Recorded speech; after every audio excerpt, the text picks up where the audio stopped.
ओम शांति। आज किसी ने क्वेश्चन पूछा है। कोई माता है जो काफी टाइम से ज्ञान में चल रही है, लेकिन जो भी दीदी ने उनको अभ्यास बताए वो भी किए हैं, और उनके पति जो है पवित्र रहने नहीं देते हैं, उनका ये कहना है। तो ऐसे में क्या करना चाहिए, समाधान चाहते हैं।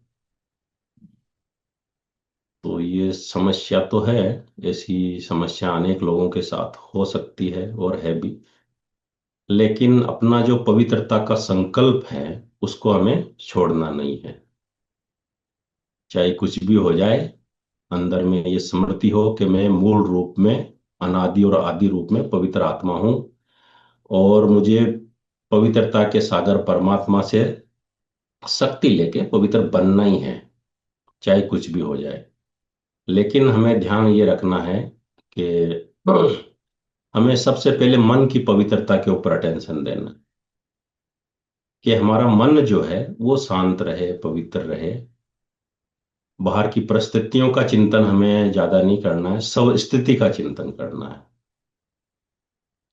जिस परिस्थिति को हम परिवर्तन नहीं कर सकते हैं उसके बारे में ज्यादा सोचना समझदारी नहीं है।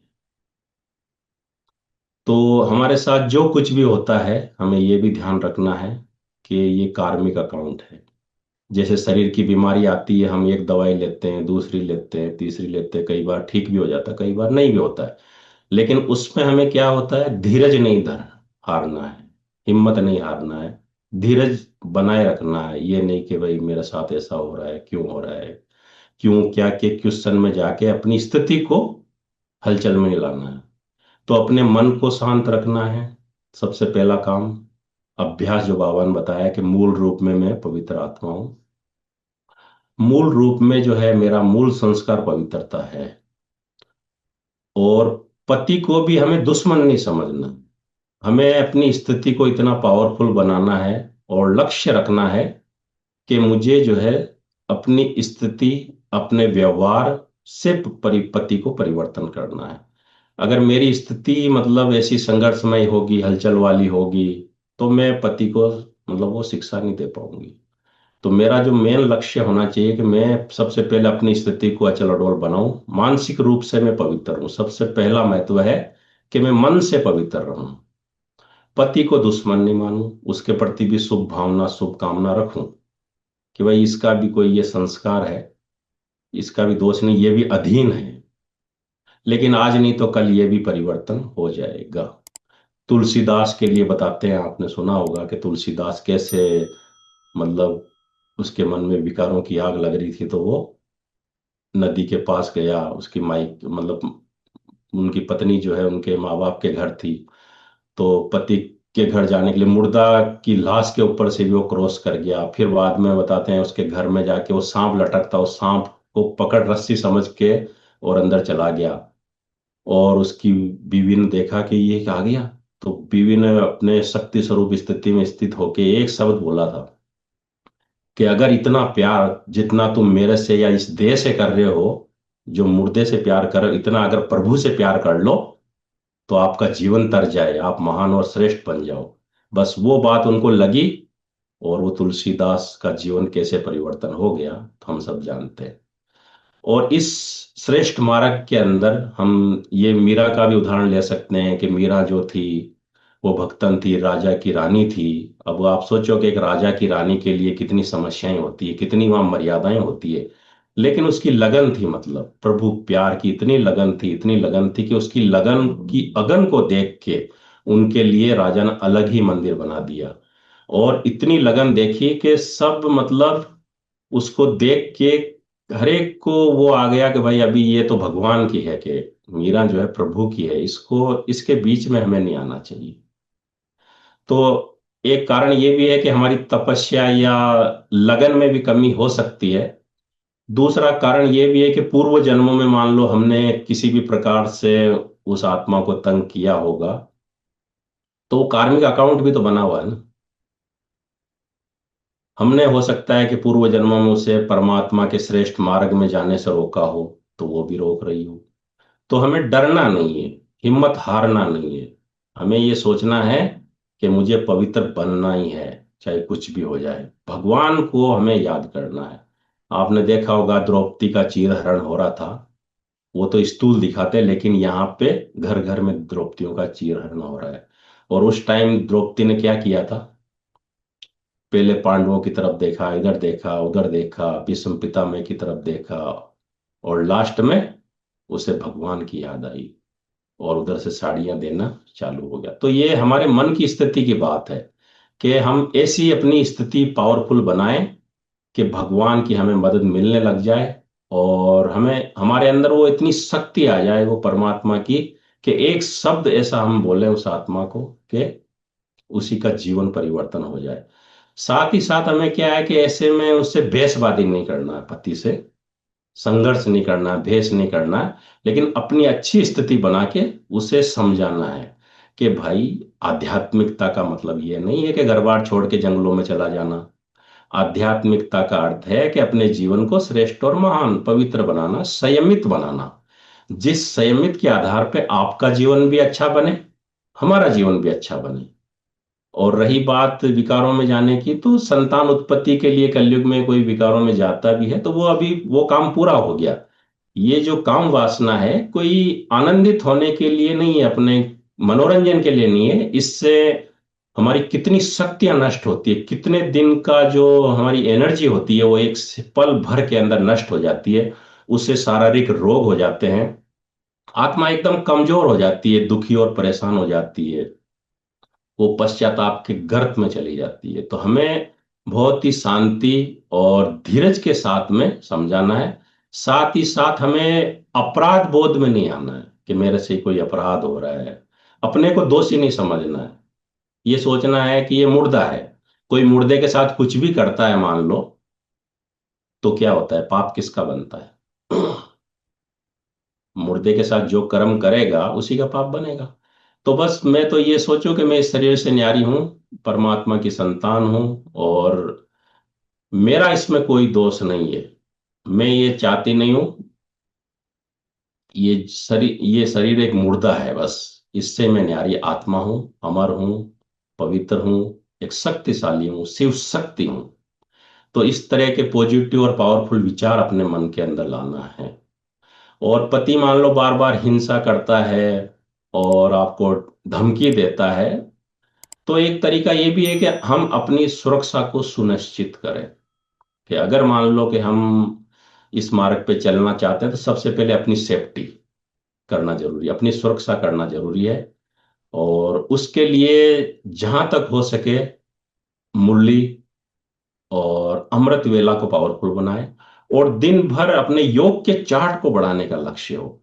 मतलब हम इतना बाबा को याद करें, इतना बाबा को याद करें कि उसकी शक्ति हमारे हम आ जाए, और उस पावरफुल शक्ति के आधार पर हम ऐसी दृष्टि दें कि उस आत्मा का जीवन परिवर्तन हो जाए। तो हमें संकल्प रखना है, परेशान नहीं होना है, धीरज रखना है, अपराध बोध में नहीं आना है, अपने को दोषी नहीं समझना है, और निरसंकल्प अवस्था में रहना है।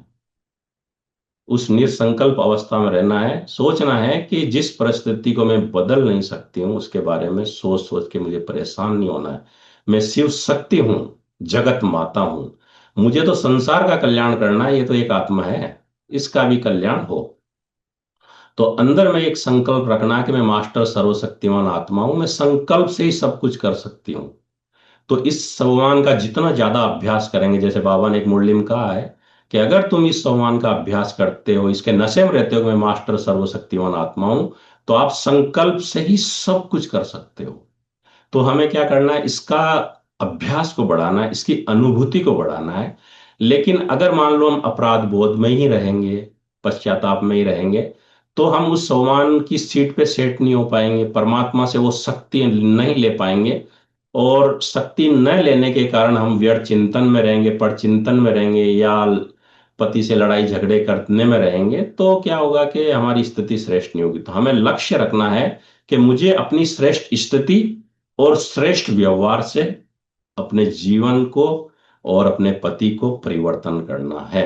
घर में ही रहना है, मैं शिव शक्ति हूँ, परमात्मा सर्वशक्तिवान है, तो मैं भी मास्टर सर्वशक्तिवान हूँ, शिव शक्ति हूँ, भगवान मुझे साथ दे रहा है, तो मेरी विजय निश्चित है। और मैं तो मूल रूप में पवित्र हूं, मेरे मन में कोई काम की इच्छा नहीं है, चेष्टा नहीं है, मेरे अंदर कोई संकल्प नहीं है। ये मुर्दे के साथ जो भी कुछ कर रहा है वो उसका अकाउंट है, मेरा कुछ नहीं है, मैं इससे न्यारी हूं, मैं मूल रूप में पवित्र आत्मा हूं, मैं परम पवित्र आत्मा हूं, पवित्रता के सागर की संतान हूं। तो अपने मन के अंदर इम्प्योरिटी ना आने दे। अभी एक कैदी मान लो जेल के अंदर हो, उसको जेल के अंदर कोई बहुत मार रहा है, पीट रहा है, तो वो क्या करता है? सहन करता है, समाता है, अगर उसके पास कोई वो नहीं है तो। अगर वो प्रहार करता है तो और ही वो संकट में आ जाता है, इसलिए उसको सहन करना पड़ता है। तो अगर हमारे साथ कोई अकाउंट है पूर्व जन्मों का है, तो वो चुकता हो जाएगा आज नहीं तो कल। जैसे सूरज के सामने बादल आते हैं तो सूरज चमकना नहीं छोड़ता, सूरज चमकता रहता है, चमकता रहता है। तो क्या होता है, एक दिन वो बादल हट जाते हैं, तो हम भी चमकते रहें। ये सम्मान ले ले कि मैं मास्टर ज्ञान सूर्य हूं, ये एक बादल आया है, आज नहीं तो कल ये बादल हट जाएगा। और लक्ष्य ये रखना, मेरा कोई पाप नहीं हो रहा है इसके अंदर, अपने को निर्दोष समझते हुए और अपराध बोध से न्यारे होते हुए, और अपना अमृत वेले को पावरफुल बनाना है, और मुरली क्लास को पावरफुल बनाना है। साथ ही साथ हमारे जो निमित्त बहने हैं उनसे भी हम सहयोग ले सकते हैं, या आपके कोई नजदीक के संबंधी जो इस ज्ञान में चल रहे हो, या कोई बहने हो, उनका भी हम सहयोग ले लें। केवल सदा ही उस चीज को हम सहते न रहें, लेकिन उनके सहयोग के द्वारा, भगवान के सहयोग के द्वारा हम इस परिस्थिति से पार हो जाएं। हमें हिम्मत नहीं हारनी है कि भाई पवित्र नहीं बनना है, नहीं, मुझे पवित्र बनना ही है, भगवान की आज्ञा है, इसलिए मुझे पवित्र बनना ही है। तो बस आप संकल्प दृढ़ रखिए, आज नहीं तो कल सफलता अवश्य मिलेगी। सूरज के सामने कितने भी बादल आते हैं, सूरज चमकना नहीं छोड़ता है, तो आज नहीं तो कल वो समस्या जाती है। जैसे हम, हमारे को शारीरिक बीमारी हो जाती है तो हम क्या करते हैं, ये दवाई लेते हैं, वो दवाई लेते हैं, फिर भी ठीक नहीं होता तो और दूसरी दवाई लेते हैं। तो हम जो भी बाबा हमें मुरली के माध्यम से जो दवाइयां बता रहा है उसका हम प्रयोग करते चलें, करते चलें, दिल से कृष्ण नहीं हो, हिम्मत नहीं हारे। जिस दिन हमारा अकाउंट चुकता हो जाएगा, वो आत्मा विमुक्त हो जाएगी, वो भी अपने जीवन को श्रेष्ठ बना लेगी। क्योंकि हमारे साथ जो कुछ भी होता है कार्मिक अकाउंट है, तो कर्मों के अकाउंट को चुकता करने की विधि क्या बताइए बाबा ने? बाबा ने कहा है, योग से कर्मों के हिसाब किताब को हम चुकता करें। तो जितना हो सके हम योग को बल को बढ़ाएं, 4 घंटा बढ़ाएं, 8 घंटा बढ़ाएं। तो आप देखेंगे कि ये समस्या भी, इसका समाधान अवश्य मिलेगा। और संकल्प लें कि 1000 भुजाओं वाला परमात्मा मेरे साथ है, तो मेरी विजय निश्चित है। ओम शांति। अभी हम दूसरा क्वेश्चन लेने जा रहे हैं। दूसरा क्वेश्चन किसी ने पूछा है कि किसी की 70 साल की माँ है, उसने शरीर छोड़ दिया है, किसी ने ज्योतिषी ने बताया है कि उसकी आत्मा भटक रही है, बीमारी के कारण से उसका शरीर छूटा है, उसकी उम्र के अनुसार शरीर नहीं छूटा है, इसलिए मतलब उसके, उसको किसी ने बताया वह 11 दिन का हवन कराना है। कराएं या न कराएं, क्या करें क्या नहीं करें, दुविधा के अंदर है। तो हम ये तो नहीं कहेंगे कि अगर आपकी भावना है तो करा भी सकते हो, और अगर मान लो कि आपकी भावना नहीं है, तो आप सोचो कि जे जो आत्मा 5 साल से भटक रही है, पहले बात तो भटक रही है कि नहीं भटक रही है, अब 70 साल कलयुग के अंदर जी लिए, इससे ज्यादा पहले बात तो क्या जीना है? और कोई 5 साल भटक रहा हो, उसका कोई अकाउंट, और आपकी 11 दिन के हवन से वो मुक्ति हो जाए, उसकी भी कोई गारंटी तो है नहीं। तो हमें क्या करना चाहिए? हमें उस आत्मा के प्रति योगदान देना चाहिए। अगर हमें कुछ महसूस होता है, कई बार क्या होता है, थोड़ा बहुत कोई ज्योति दिख रही है, कुछ ऐसा आभास होता है, तो हम अनुमान लगा लेते हैं कि भाई ये हमारी माई है, और ऐसा है वैसा, और भी कोई कारण हो सकता है उसका। तो हम उसमें न जाएं, हम उस आत्मा को जो है योगदान दे सकते हैं। अगर आप ज्ञान में चलते हैं या नहीं चलते पता नहीं, अगर नहीं चलते हैं तो आप ब्रह्मा कुमारी सेंटर पे जाइए, थोड़ा ज्ञान योग का अभ्यास करिए, परमात्मा को जानिए, और फिर उस आत्मा को सकाश कैसे देनी है, शक्ति कैसे देनी है, वो हम शक्ति दे सकते हैं।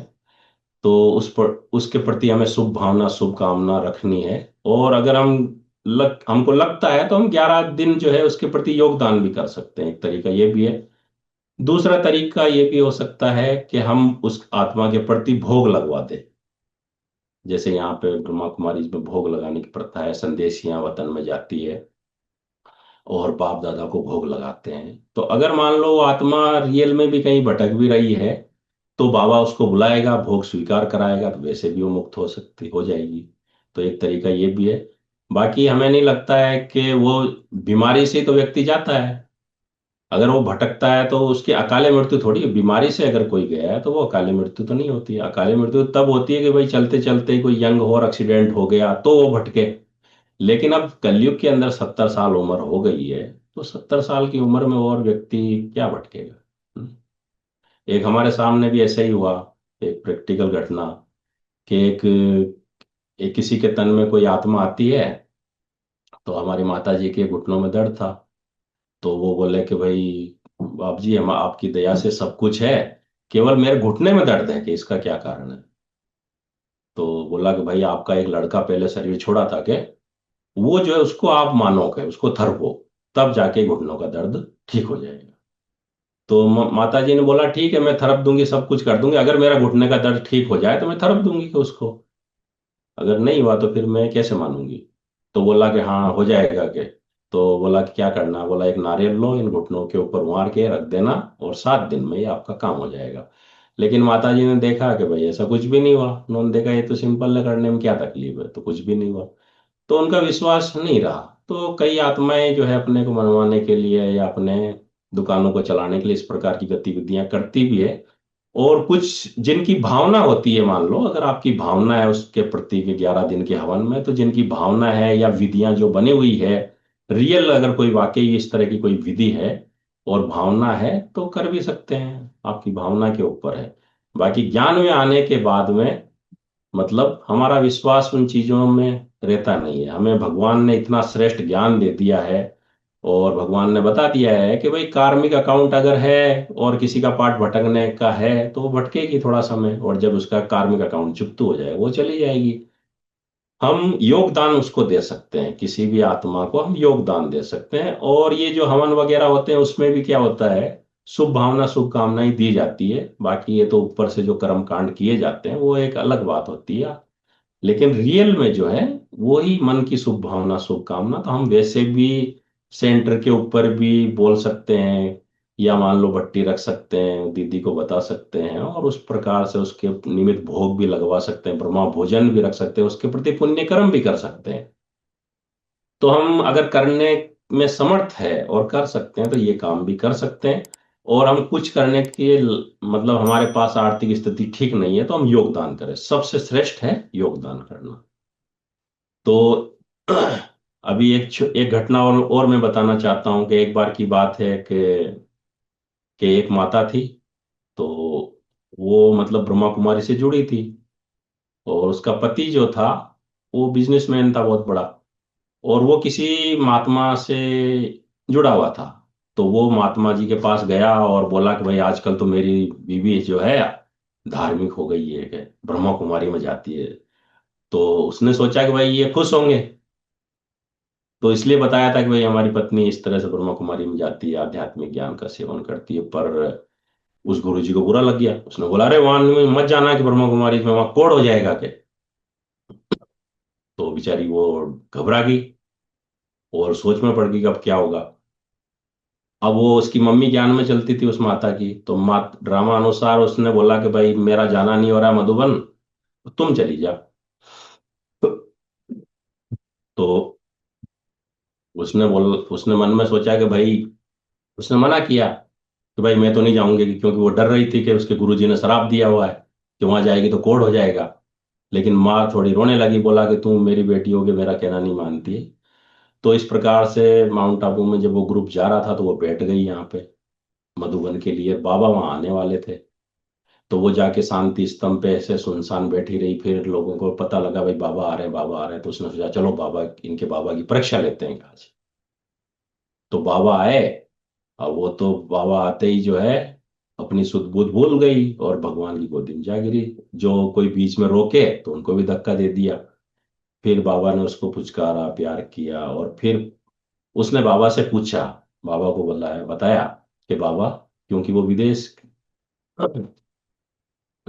उसकी माता की बेटियां जो विदेश में भी है, और वो यहाँ पे मतलब बिजनेसमैन की पत्नी थी। तो उसने बोला कि बाबा, मेरे को एक ये सन्यासी है, उसने शराप दिया है। बोला क्या दिया? बोला कि तू अगर ब्रह्मा कुमारी में जाएगी तो तेरे कोढ़ हो जाएगा।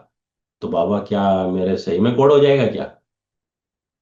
मैं अगर यहाँ आ तो गई हूँ मम्मी के कहने से, पर मुझे आपका तो अनुभव हो गया, पर मैं आपसे ये पूछना चाहती हूँ कि उसने बोला है कि तेरे कोढ़ हो जाएगा, तो क्या मेरे कोढ़ हो जाएगा? तो बाबा ने जवाब दिया, अगर तू सोचेगी तो हो जाएगा। अगर तू सोचेगी कि भगवान मेरे साथ में, हजार भुजाओं वाला हूँ, सर्वशक्तिमान बाबा मेरे साथ है, तो मेरा कोई बाल भी बांका नहीं कर सकता है। अगर ये विचार करेगी तो तेरा कुछ भी नहीं होगा, और तू सोचेगी तो हो जाएगा। तो वास्तव में क्या होता है कि जो सन्यासी होते हैं वो लोग, जो आम व्यक्ति है उससे थोड़े पावरफुल होते हैं, तपस्या करते हैं, और जो गृहस्थी होते हैं थोड़े कमजोर होते हैं, मतलब विकारों के कारण से, और माया जाल में फंसे होते हैं। तो और भावना होती है उनकी ऋषि मुनियों के प्रति। अगर वो पावरफुल या गुस्से में आके बोल देते हैं जा तेरे कोड़ हो जाएगा, तो हम क्या करते हैं, उसको स्वीकार कर लेते हैं, और बार बार उसी को बार बार सोचते हैं। वो चीज हमारे सबकॉन्शियस माइंड में चली जाती है, और बार बार सोचने से संकल्प जो बार बार हम करते हैं वो सिद्ध हो जाता है। तो सिद्धि का कारण ये होता है, हमारा ही कारण से हम वो संकल्प सिद्ध होता है, उनके कारण से नहीं। लेकिन वो इतने पावरफुल तरीके से वो बात बोलते हैं जिसके कारण हम उसको स्वीकार कर लेते हैं, सबकॉन्शियस माइंड में उस बात को ले लेते हैं, और उस कारण से जो वो बोलते हैं वो हो जाता है। लेकिन भगवान ने जो जवाब दिया, इससे हमें एक शिक्षा मिलती है कि अगर हमारे साथ कोई भी इस तरह का कोई व्यवहार करता है और बोलता है तुम्हारा ये हो जाएगा या वो हो जाएगा, या तुम ब्रह्मा कुमारी जी में जाओगे तो ये हो जाएगा, तो हम एक श्रेष्ठ मार्ग पे चल रहे हैं। सबसे पहले बात, हम किसी का बुरा नहीं चाह रहे हैं, हम भगवान के सत्य मार्ग पे जा रहे हैं, हम अपने जीवन को श्रेष्ठ और महान बना रहे हैं, हम संसार को सुखी बना रहे हैं, हम कल्याणकारी आत्माएं हैं। अब हम किसी का बुरा नहीं कर रहे हैं, लेकिन कोई हमें समझ नहीं पा रहा मान लो, और कुछ बोलता है, तो उसका कोई महत्व नहीं है। हमें ये स्मृति में रहना चाहिए कि मैं मास्टर सर्वशक्तिवान आत्मा हूं, सर्वशक्तिवान भगवान मेरे साथ है, मेरा कोई बाल भी बांका नहीं कर सकता, मेरे साथ जो कुछ भी होगा सब कुछ अच्छा होगा। तो मुझे ऐसी पावरफुल स्थिति के अंदर रहना है। ऐसे ही डर से हवन नहीं कराना है। अगर मेरी भावना है, मैं कराना चाहती हूँ, मेरी आर्थिक स्थिति है, वो एक आपकी भावना है तो कराओ, तो वो एक अलग बात है। पर डर के कारण मैं कराऊं कि भाई ऐसा हो जाएगा वैसा हो जाएगा, तो हमें डर के कारण से नहीं करना है। हमें योगदान देना है उस आत्मा को। अगर योग हमने नहीं सीखा है तो ब्रह्मा कुमारी सेंटर पे जाएं, हम थोड़ा योग सीखें, और अगर हमको कुछ ऐसा लगता है तो हम योगदान दे सकते हैं और मुक्त कर सकते हैं। भगवान तो मुक्तिदाता है, हम मास्टर मुक्तिदाता है। तो जो आत्माएं मास्टर मुक्तिदाता है, भगवान का इतना ऊंचा ज्ञान जिसे प्राप्त है, राजयोग की इतनी श्रेष्ठ विधि प्राप्त है, तो वो मुक्ति नहीं दे सकते हैं। बाहर के लोग क्या मुक्ति देंगे? तो हमें विश्वास के साथ में परमात्मा के ऊपर विश्वास रखना है, और अपने को आत्म स्वरूप में स्थित करना है, और कोई भी क्वेश्चनों के हलचल में नहीं जाना है। अपने को वो शक्ति स्वरूप बना के, परमात्मा से वो शक्ति भर के उस आत्मा को हमें सकाश देना है। और उसका कोई कार्मिक अकाउंट है तो चुप करना है। पहले बात तो ये हमें संशय हो सकता है कि वो आत्मा भटक रही है, किसी के कहने से माना हो। लोगों के आजकल व्यक्तिगत स्वार्थ भी हो सकते हैं। तो हमें देख लेना है कि अगर हमारी भावना है और उसमें कोई ज्यादा खर्चा नहीं लग रहा है, और हमें हवन कराने के प्रति भावना है, तो करा भी सकते हो। और अगर भावना नहीं है, आप ज्ञान को समझ चुके हैं अच्छी रीति से, तो आपको योगदान देना है। और उस आत्मा के प्रति अगर आपकी आर्थिक स्थिति अच्छी है तो ब्रह्मा भोजन भी करवा सकते हैं सच्चे ब्राह्मणों को। साथ ही साथ उसको संदेशियों के द्वारा भोग लगवा सकते हैं, जिससे बाबा उसको बुलाएगा, भोग स्वीकार कराएगा, वो आत्मा मुक्त हो सकती है। तो इस प्रकार की विधियों को अपना के और हम उस आत्मा को मुक्ति दे सकते हैं। आपको समझ में आ गया होगा। ओम शांति। Thank you.